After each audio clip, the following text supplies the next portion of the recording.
नमस्कार, बहुत स्वागत है आपका गुड न्यूज टुडे में। आपके साथ में हूं शुभम सिंह। अच्छी और सच्ची खबरों की शुरुआत करते हैं कश्मीर की ठंड से। वैसे तो कश्मीर में ठंड हर साल नए रिकॉर्ड बनाती है, लेकिन इन दिनों कश्मीर का तापमान कुछ अलग ही कहानी बयां कर रहा है। कश्मीर में ज्यादातर इलाकों में पारा 4 डिग्री के आसपास है। जोजिला पास का तापमान तो -17 डिग्री तक पहुंच गया है। लोगों को बर्फबारी का इंतजार भी है, लेकिन फिलहाल 15 दिसंबर तक बर्फ गिरने के आसार कम ही हैं।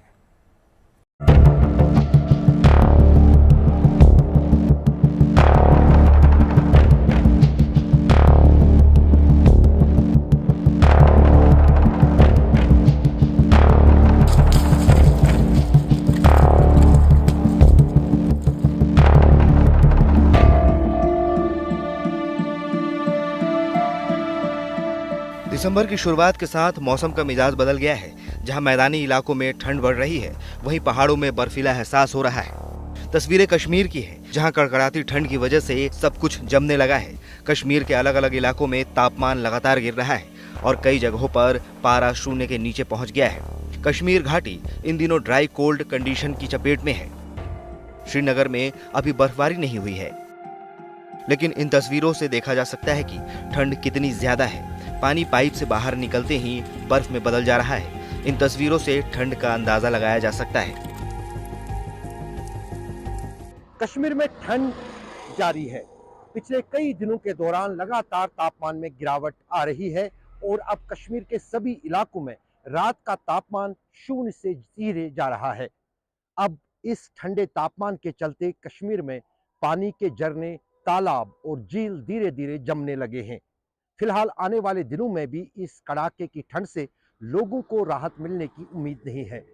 मौसम विभाग का कहना है कि जिस अंदाज से कश्मीर में खुश्क ठंड चल रही है और रात में आसमान पूरी तरह से खुला रहता है, उसी से पहाड़ी बर्फीली हवाएं मैदानों का रुख कर रही है और तापमान में गिरावट आ रही है।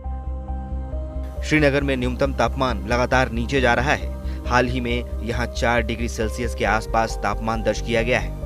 सिर्फ श्रीनगर ही नहीं, दक्षिण कश्मीर में तो ठंड का आलम और भी ज्यादा है। कई इलाकों में 7 डिग्री के आसपास पहुंच चुका है।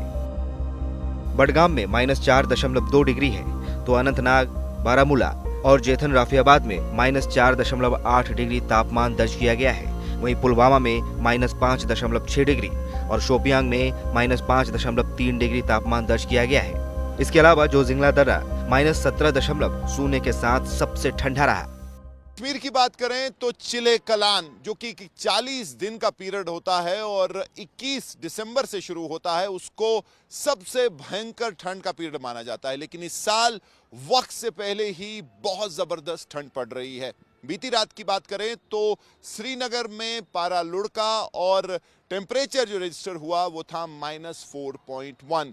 बाकी जो घाटी के इलाके हैं उनकी हालत इससे भी ज़्यादा ख़राब है। दक्षिणी कश्मीर के कुछ इलाकों में -6 तक जो है पारा लुढ़का है। इसके चलते लोग परेशान हैं ही। मौसम विभाग के अनुसार अभी तो सिर्फ शुरुआत है। कश्मीर में ठंड का आलम कुछ ऐसा ही रहने वाला है। हालांकि कश्मीर में लोगों को बर्फबारी का इंतजार है। मौसम विभाग के मुताबिक 15 दिसंबर के बाद घाटी में बर्फबारी हो सकती है, लेकिन फिलहाल कड़ाके की ठंड से लोग दो चार हो रहे हैं। की वजह यह है कि इस साल जो है बर्फ़बारी नहीं पड़ी है, जिस वजह से बिजली का बहरान भी है। बाग मालकान को भी काफ़ी परेशानियों का सामना करना पड़ रहा है। हालांकि हम उम्मीद यही रखेंगे कि इस साल जो है जल्द से जल्द बर्फबारी हो जाए। सर्द ठंड जो बढ़ रही है, नवंबर से ये मुश्किलात जो है, मुश्किलात से दो चार हैं। सर्दियों की वजह से जितनी हो सके अल्लाह ताला रहमत पर आए और ये बर्फबारी जो ये जारी हो जाए, जिस तरह से कश्मीर में होता है वैसा ही हो। कश्मीर में फिलहाल ड्राई कोल्ड के हालात हैं। मतलब ये कि बर्फबारी के बिना घाटी में कड़ाके की ठंड है। नदी नालों का पानी जमने लगा है और कश्मीर के लोगों को इंतजार बर्फबारी का है, जिसके बाद हालात थोड़े बेहतर होने की उम्मीद है। श्रीनगर से मीर फरीद और अशरफ वानी के साथ bureau report, good news today. Chardham यात्रा की तर्ज पर ही शीतकालीन चारधाम दर्शन तीर्थ यात्रा का शुभारंभ हरिद्वार के चंडी घाट से हुआ। यात्रा बद्रीनाथ, केदारनाथ, गंगोत्री, यमुनोत्री नहीं जाती, बल्कि मौसम और परंपरा के अनुसार देवताओं का जिस जगह पर स्थानांतरण के बाद पूजा अर्चना की जाती है वहां जाती है। वक्त के साथ साथ इस तीर्थ यात्रा में भक्तों की भीड़ बढ़ती जा रही है।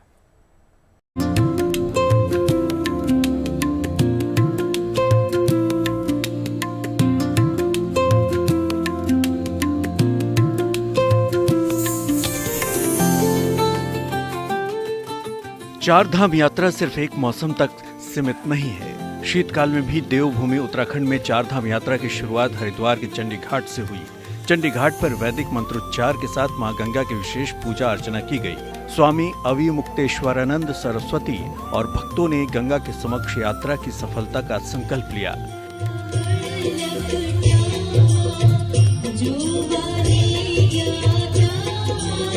देश के कोने कोने से आए श्रद्धालुओं का दल अपने प्रथम पड़ाव के रूप में यमुना जी के शीतकालीन पूजा स्थल खुशी मठ पहुंचा, जहां तीर्थ पुरोहितों, पुजारियों और स्थानीय जनता ने उनका भव्य स्वागत किया। 2023 में शीतकालीन चारधाम यात्रा की शुरुआत हुई थी। उस समय महज 70 यात्री यात्रा में शामिल हुए थे, लेकिन साल दर साल ये कारवां बढ़ता जा रहा है। जैसे लोगों में संदेश जा रहा है, लोग बढ़ रहे हैं और बात केवल हमारे साथ यात्रा करने की नहीं है, हमारे साथ के बाद भी लोग यहाँ पर आ रहे हैं और निरंतर दर्शन पूजन कर रहे हैं और उनको बहुत आह्लाद हो रहा है, आनंद हो रहा है। लौट करके बता रहे हैं कि हम गए और इस यात्रा में हमको आध्यात्मिक आनंद की अनुभूतियाँ हुई। चार धाम की प्राचीन परंपरा है कि 6 महीने मानव और 6 महीने देवता पूजा अर्चना करते हैं। मौसम, परिस्थितियों और परंपराओं के कारण शीतकाल में पूजा स्थलों का स्थानांतरण होता है, जो अनादिकाल से चली आ रही है। धारणा यही है कि धामों में कपाट बंद होने के बाद पूजा बंद हो जाती है, जबकि शीतकाल में भी निर्धारित पूजा स्थलों पर पूजा उसी विधि विधान से जारी रहती है। भगवान की पूजा निरंतर होती है। एक सूर्योदय से दूसरे सूर्योदय के बीच में पूजा हो ही जानी चाहिए। वैसे तो हमारे यहाँ त्रिकाल पूजा होती है और तुरीय पूजा भी कहीं कहीं होती है, लेकिन अगर 3 काल की नहीं हो सकती तो 2 काल नहीं हो सकती तो कम से कम एक समय की पूजा तो कहीं भी करनी ही होती है, ना करने का कोई सवाल ही नहीं। तो ग्रीष्मकालीन जो स्थान है पूजा के, वहाँ पर जब दुर्गम हो जाता है आवागमन, तो वहाँ से नीचे उतर करके जहाँ तक आवागमन शीतकाल में भी हो सकता है, उस स्थान पर भगवान की पूजा होती है। ये ठीक उसी तरह से है जैसे हमारा ये उत्तराखंड राज्य है। उत्तराखंड राज्य में 2 राजधानियां बनाई गई हैं, एक गैरसैंण है और एक देहरादून है। देहरादून ग्रीष्मकाल शीतकाल के लिए है और गैरसैंण ग्रीष्मकाल के लिए। कहीं पर भी विधानसभा बैठेगी, वहाँ पर जो बिल पास होगा वो ये नहीं देखा जाएगा कि ये गैरसैंण में हुआ है कि देहरादून में हुआ है, दोनों बिल एक समान रहेंगे। उसी तरह से चाहे करसाली खुशी मठ में पूजा हो और चाहे ग्रीष्मकाल के स्थान में यमुनोत्री धाम में पूजा हो, दोनों ही धाम यमुनोत्री धाम है और यहाँ पर की गई पूजा का वही पुण्य फल है जो ग्रीष्मकाल या शीतकाल दोनों स्थान में होता है। शीतकालीन चारधाम यात्रा न सिर्फ देवभूमि के आध्यात्मिक दर्शन कराती है, बल्कि हिमालय के अनुपम सौंदर्य और पौराणिक संस्कृति के विराट स्वरूप से भी परिचित कराती है। शीतकालीन यात्रा का उद्देश्य यही है कि लोगों तक ये संदेश पहुंचे कि शीतकालीन पूजा स्थलों पर दर्शन करने से वही पुण्य लाभ प्राप्त होता है जो ग्रीष्म काल में मुख्य धामों में मिलता है। उत्तरकाशी से ओंकार बहुगुणा के साथ bureau report, good news today. दक्षिण भारत में केरल में इन दिनों सबरीमला की पवित्र तीर्थयात्रा चल रही है। हजारों तीर्थयात्री हर दिन भगवान अयप्पा के दर्शन करने के लिए सबरीमला मंदिर पहुंच रहे हैं। श्रद्धालुओं की अपार भीड़ को देखते हुए सुरक्षा के भी खास इंतजाम किए गए हैं। आपको दिखाते हैं सबरीमला मंदिर में चल रही इस तीर्थयात्रा का क्या महत्व है और क्यों इन्हीं दिनों वहां भारी भीड़ उमड़ रही है। देखिए इस रिपोर्ट में।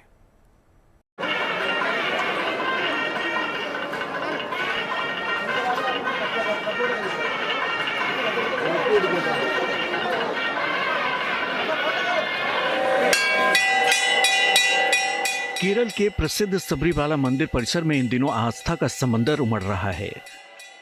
भक्ति और श्रद्धा की भावना हर ओर दिख रही है।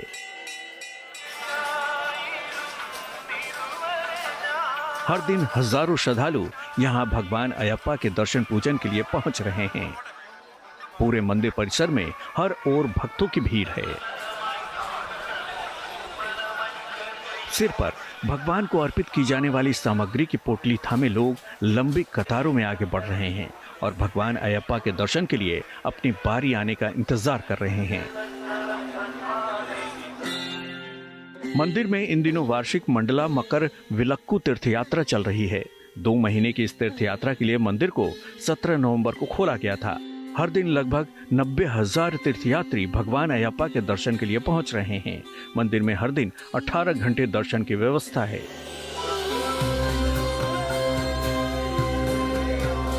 सबरीमाला मंदिर दक्षिण भारत का प्रमुख तीर्थ तो है ही, इसको दुनिया के सबसे बड़े तीर्थ स्थलों में से एक माना जाता है। इस मंदिर की अपनी खास महिमा है और इसके प्रति लोगों की अगाध श्रद्धा भी है। सबरीमाला मंदिर में भगवान शिव और माता मोहिनी के पुत्र भगवान अयप्पा की पूजा की जाती है। ये मंदिर 18 पहाड़ियों से घिरा हुआ है। मान्यता है कि मकर संक्रांति की रात मंदिर के पास पहाड़ी पर लोगों को पवित्र ज्योति मकरी विलक्कू के दर्शन होते हैं। इस दिव्य ज्योति के दर्शन के लिए हर साल करोड़ों श्रद्धालु दुनिया भर से यहाँ आते हैं।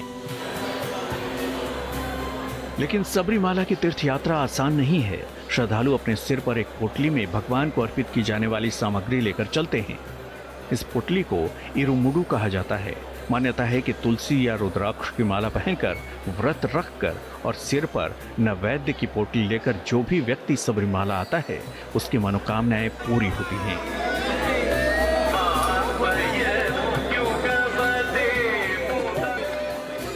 मंदिर के पुजारी पुटली की सामग्री भगवान को अर्पित करके प्रसाद भक्तों को दे देते हैं।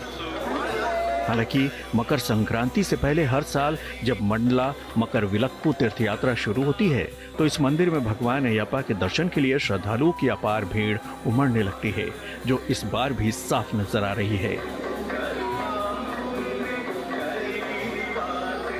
दुर्गम पहाड़ी इलाके में स्थित मंदिर तक पहुंचने के लिए 3 रास्ते हैं। सबसे आसान रास्ता पत्तनमतिट्टा रोड से होकर पंपा तक का है। श्रद्धालुओं को पहले बेस कैंप पंपा आना पड़ता है।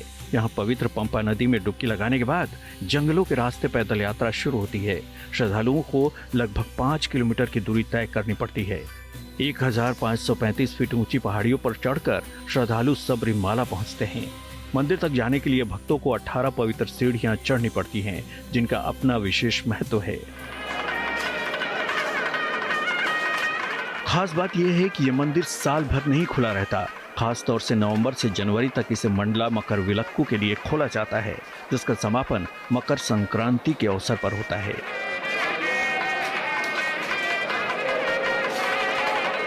इस बीच दक्षिण भारत के प्रसिद्ध कार्तिक दीपम उत्सव के दौरान भी यहाँ अलौकिक माहौल रहता है।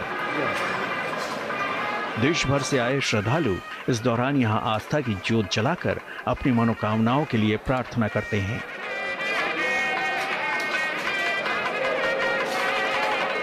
यात्रा कठिन होने के बावजूद साल दर साल यहाँ आने वाले भक्तों की तादाद बढ़ती जा रही है।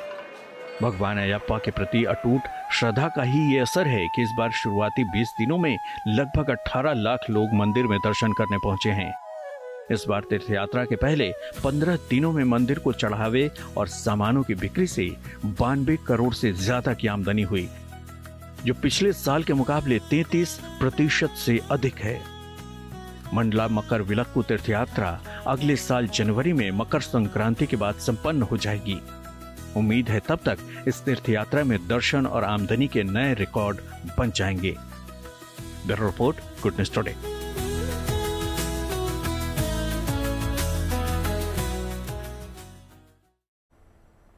देश में इंडिगो फ्लाइट्स में चल रहे ऑपरेशनल संकट की वजह से कई रूट्स पर हवाई सेवाएं प्रभावित हुई हैं और इसका सीधा असर टिकटों की कीमतों पर पड़ा है।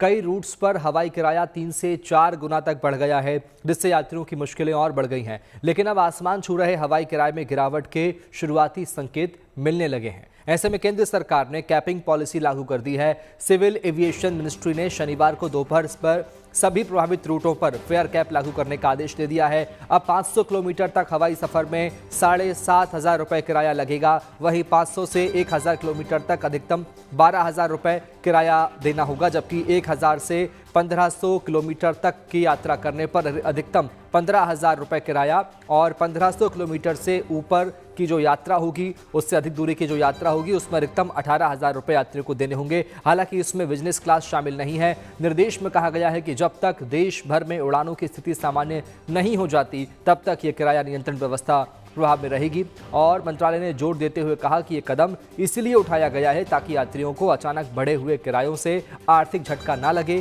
केंद्र की सरकार ने सभी एयरलाइंस को सख्त चेतावनी दी है कि वे तय हुए किराया नियमों का पालन करें। और अब बात देश के शौर्य और ताकत की करते हैं। गुजरात के भरूच में भारतीय वायुसेना की सारंग एरोबेटिक टीम और आकाशगंगा टीम ने जबरदस्त एयर शो किया। रोमांच और उत्साह से भरपूर इस एयर शो को देखने के लिए बड़ी तादाद में लोग पहुंचे। रविवार को इस शो का फाइनल प्रदर्शन होगा।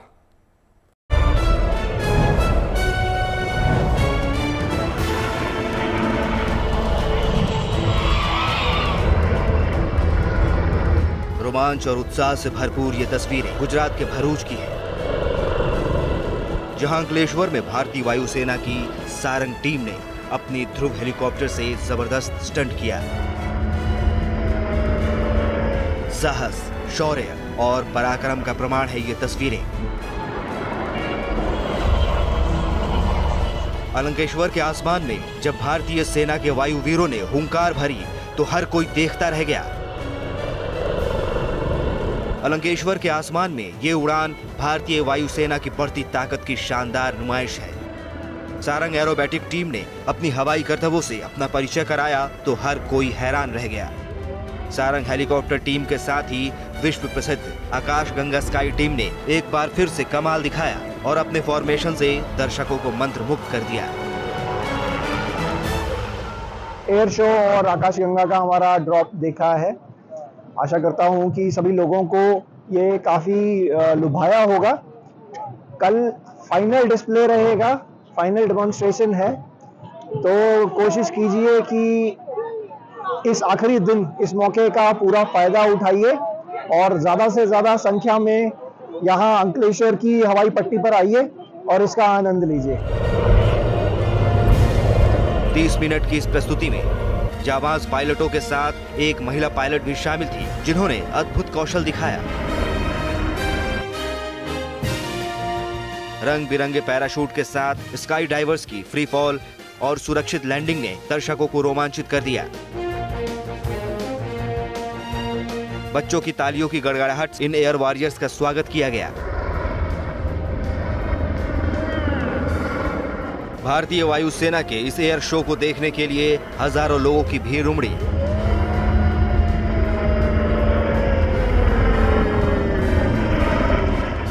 स्कूली बच्चे खास तौर से इस एयर शो का हिस्सा बने। भरूच जिला प्रशासन के सहयोग से Bharuch district management association, Bharuch senior citizen counselling 2 दिन सारंग हेलीकॉप्टर्स और आकाशगंगा स्काई डाइविंग प्रदर्शनी का आयोजन किया गया है। गुजरात के अलंकेश्वर एयर शो का ये नजारा सिर्फ एक ट्रेलर था। रविवार को अलंकेश्वर एयर स्ट्रिप पर जब फाइनल प्रदर्शनी होगी तो तस्वीरें और भी भव्य होंगी। ये सिर्फ एक एयर शो नहीं था, बल्कि उस जज्बे का प्रदर्शन था जो भारतीय वायुसेना को दुनिया की सबसे बेहतरीन एयरफोर्स में शामिल करती है। Vicky Joshi, Bharuch, good news today.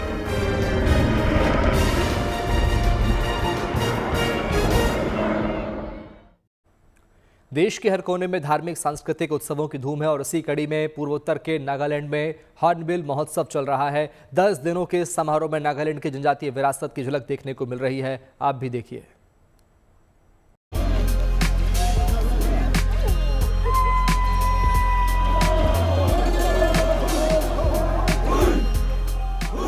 जोर लगा के हैशा, दम लगा के हैशा।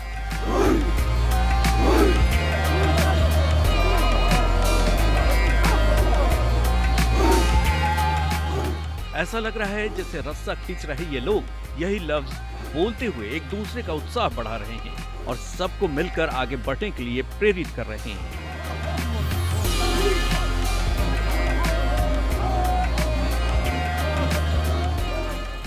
ये तस्वीरें नागालैंड के गांव तुओफेमा की है। नागालैंड में चल रहे 26वें हॉर्नबिल फेस्टिवल के तहत इस गांव में अंगामी नागा समुदाय की ओर से इस तरह पत्थर खींचने के समारोह का आयोजन किया गया। नागालैंड के मुख्यमंत्री नई फेउ रियो और केंद्रीय मंत्री ज्योतिरादित्य सिंधिया भी इस पारंपरिक समारोह में शरीक हुए। 30 टन से ज्यादा वजन वाले पत्थर को खींचना अंगामी नागाओं की पावन रस्म है।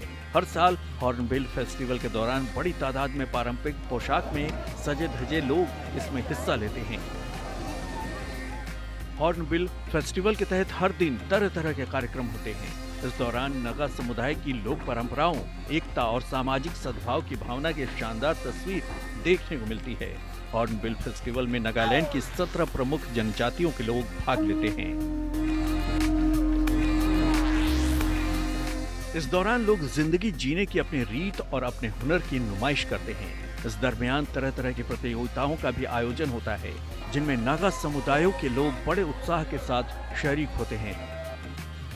नागालैंड की राजधानी कोहिमा के नजदीक एक गांव में 1 दिसंबर को बड़ी धूमधाम से हॉर्नबिल महोत्सव की शुरुआत हुई थी। इस अवसर पर न केवल नागालैंड के लोक नृत्य और संगीत की झलक देखने को मिली, बल्कि यहाँ नागा जनजातीय समुदायों के पारंपरिक खान पान और दस्तकारी कला की भी नुमाइश की गई, ताकि देश दुनिया के लोगों को यहाँ की वास्तविक पहचान से परिचित होने का मौका मिले। एक बार तो एंजॉय करना ही चाहिए हॉर्नबिल फेस्टिवल सभी को, क्योंकि ये एक डिफरेंट फेस्टिवल है। ऐसा म्यूजिक फेस्टिवल नहीं है, कल्चरल फेस्टिवल है। जितने भी यहाँ पे ट्राइब्स है, सब लोग यहाँ पे अपना अपना कल्चर डिस्प्ले करते हैं। अपना फूड, अपना मतलब कुजीन हो गया, या आपका उनका ट्रेडिशन जो भी है, ड्रेसेस वगैरह, तो वो सब यहाँ पे आप देख सकते हो। और अलग अलग खाना ट्राई कर सकते हो नागालैंड का, जो नागालैंड फेमस है उसके लिए, एक्सोटिक फूड के लिए। इस उत्सव का नामकरण नागा संस्कृति का प्रतीक माने जाने वाले हॉर्नबिल पक्षी के नाम पर किया गया है, जिनका वजूद खतरे में है। इनके नाम पर महोत्सव के आयोजन का मकसद नागा विरासत का भी संरक्षण करना है। हॉर्नबिल फेस्टिवल 10 दिसंबर तक चलेगा। इस दौरान देश दुनिया के लोगों को नागालैंड की संस्कृति, जनजातीय परंपरा और अनूठे रीति रिवाजों से रूबरू होने का मौका मिलेगा। कोहिमा से पूर्ण विकास बोरा के साथ bureau report, good news today.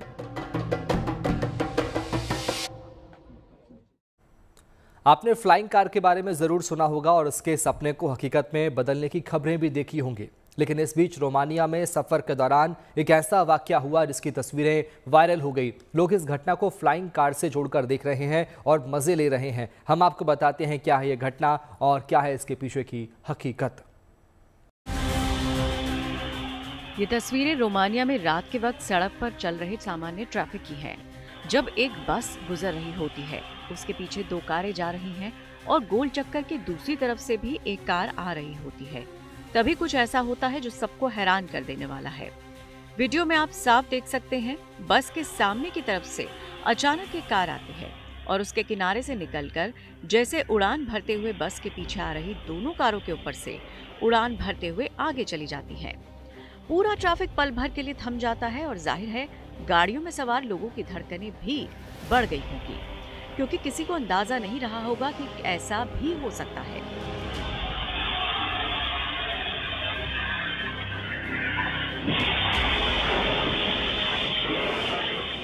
जो रोमानिया की सड़क पर करीब 10 सेकंड के भीतर हुआ। सड़क किनारे लगे कैमरों ने इस घटना को कैद कर लिया और ये तस्वीरें सोशल मीडिया के जरिए पूरी दुनिया में वायरल हो गई। सोशल मीडिया पर यूजर्स इसे रोमानिया में पहली फ्लाइंग कार की उड़ान बताते हुए घटना पर चुटकी ले रहे हैं। लेकिन हकीकत ये है कि कारों के ऊपर से छलांग मारकर निकलती हुई इस कार के ड्राइवर ने अचानक तबीयत खराब होने के कारण कार पर से कंट्रोल खो दिया और ये हादसा हो गया। हालांकि अच्छी बात यह है कि इस दौरान कार के ड्राइवर की जान बच गई। खबर है कि उसे केवल कुछ मामूली चोटें आई। वहीं सड़क से गुजर रही दूसरी गाड़ियों को भी कोई नुकसान नहीं हुआ। लिहाजा कहा जा सकता है कि अंत भला तो सब भला। लेकिन हादसे की ये तस्वीरें दंग कर देने वाली हैं। वहीं इस घटना के बाद सोशल मीडिया पर दुनिया भर में हुए ऐसे और भी हादसों के वीडियोस वायरल है। लेकिन हर कोई यही खैर मना रहा है कि कभी भी ऐसी कोई घटना ना हो और किसी की जान खतरे में ना पड़े। Report, good news today. Spiderman दुनिया में सबसे ज़्यादा पसंद किए जाने वाले सुपर हीरोज़ में से एक है, लेकिन अब आपका सुपर हीरो भी राम भक्ति में लीन हो गया है। ये हम नहीं कह रहे हैं, ये इन तस्वीरों से जाहिर है। सोशल मीडिया में इन दिनों ये वीडियो वायरल हो रहा है, जिसमें 5 युवक अलग अलग तरह के स्पाइडरमैन के गेटअप में नजर आ रहे हैं। लेकिन ये 5 स्पाइडरमैन सड़क पर खड़े वैष्णव भिक्षुओं के साथ हरे कृष्णा हरे रामा की धुन पर थिरक रहे हैं। एक तरफ वैष्णव भिक्षु अपने पारंपरिक खड़ताल बजा रहे थे और स्पाइडरमैन के ये 5 रूप उनके साथ मिलकर ऐसे नाच रहे थे जैसे ये कोई खास धार्मिक उत्सव हो।